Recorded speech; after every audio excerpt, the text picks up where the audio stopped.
ایک انہوں نے پوچھا کہ یہ کون سا درود پاک پڑھنے کی زیادہ فضیلت ہے، درود ابراہیمی یا اس کے علاوہ؟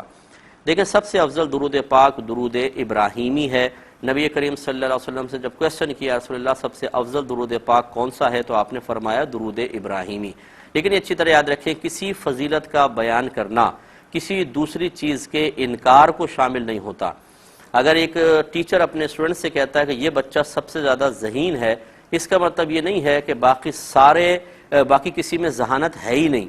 ہاں، یہ ضرور ہے کہ باقی میں ہو سکتی ہے لیکن اس سے کم۔ یہی ایک میجر مسٹیک ہے، بعض لوگ سمجھتے ہیں کہ جو درود ابراہیمی سب سے افضل ہے تو بس یہی پڑھنا چاہیے، اس کے علاوہ نہ پڑھیں۔ نبی کریم نے کہاں منع فرمایا؟ آپ تو یہ فرما رہے ہیں یہ سب سے افضل درود پاک ہے۔ ان الفاظ سے ظاہر ہوتا ہے اگر یہ افضل ہے تو اس سے کم افضل دوسرے ہوں گے، اس کا مطلب ہے دوسرے بھی پڑھ سکتے ہیں۔ تو اس لیے جو بڑا درود پاک پڑھنے میں، طویل درود پاک پڑھنے میں سستی محسوس کرے، اسے چاہیے چھوٹے صیغے استعمال کر لیں، جیسے صلی اللہ تعالی علیہ وآلہ وسلم۔